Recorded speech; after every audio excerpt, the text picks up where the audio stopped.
Okay, all right. 1,219 homes on the market, increase in inventory. That's what we're seeing. That's the name of the game. So over the last say 3.5 months, we've seen a 50% increase. But of course, percentages can be a little bit deceiving. But lots more inventory, which is really good for I think a healthy market. It's going to be interesting to see what happens over the next couple of months. Let's see how much inventory we get. Glenn Stein, Realty Executives here. Hope you're doing well. And we're going to talk about the Ocala market, Marion County, Florida. That's what we're seeing so far this year. More inventory, obviously because of inflation, because of interest rates going up, and we're also seeing inventory going up. It'll be interesting to see. We're also seeing pricing still go up. Average sales price still going up. There's going to be a point where if we cross a certain line on inventory, prices may settle down a little bit, but I still think we're a bit away from that. But stay tuned. We'll talk more about that as the year progresses. Of course, please subscribe to our channel here, the Ocala Real Estate Channel. But we're going to talk about at least five, actually six things we're going to talk about if you're planning on selling a property, selling a home here in Ocala, Marion County. There's six things I think you need to watch out for, at least. So number one is make sure that you are looking through a seller's property disclosure. Make sure you fill this out accurately. Make sure that anything that stays with the property, anything you know about the property, very important you put it in here. You don't want to deceive the buyer. It could bite you in the tail after closing. Nobody wants a lawsuit. So be accurate with your seller's property disclosure. Also, make sure that whatever is included with the property, make sure that's in here. Okay. So that's number one. Number two, personal property on the sales contract. And by the way, know the differences. There are two different contracts, and as is and a standard contract, two different contracts, and there are differences. Make sure that your realtor explains the differences. I've done a couple of videos on that in the past. But make sure that in the sales contract, the personal property is accurate because that is the binding agreement. So if it states that there's a microwave that is supposed to be conveyed with the property, make sure that it actually does and you're not overly attached to the microwave or a fridge in a garage or whatever it is. Make sure all of that is accurate because once you sign it, legally, you are supposed to leave it. Now, I know we've had issues before in the past where people have signed off on something and people are reneging on it. That's never a fun thing. Nobody wants to be in that position. You know, you're personally attached to something and it's in the contract. Make sure that you are reviewing the contract. Don't just depend on your realtor to explain all of it to you. Make sure that you read it and take your time because it is a legally binding deal. And I've had conversations with attorneys about this and they recommend the same.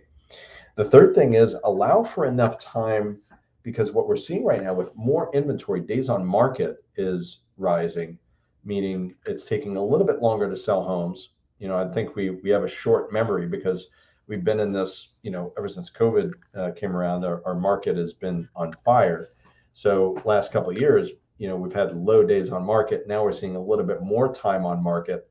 So as a seller, be a little bit patient because you might need a little bit of a seasoning period.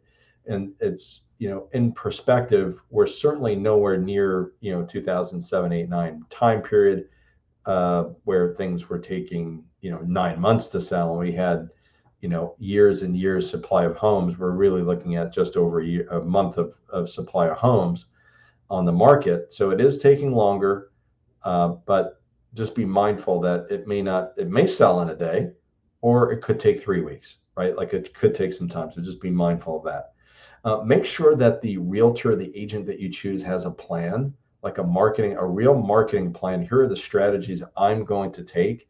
So that way you stand out above all the other homes in your category competition wise, because your neighbors, believe it or not, are mostly competition if they've got their home on the market because it's the same neighborhood.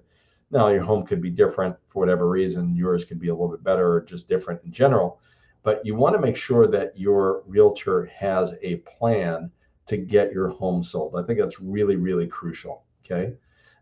So that's actually let's see, we've got seller's property disclosure, as is versus standard contract is another. Understand the differences whenever you do get an offer. That's number two. Number three is personal property. Make sure you're really clear about that in your contracts. Number four is allowing enough time Number 5 is a real strong marketing plan. And then number 6 is pricing is absolutely crucial.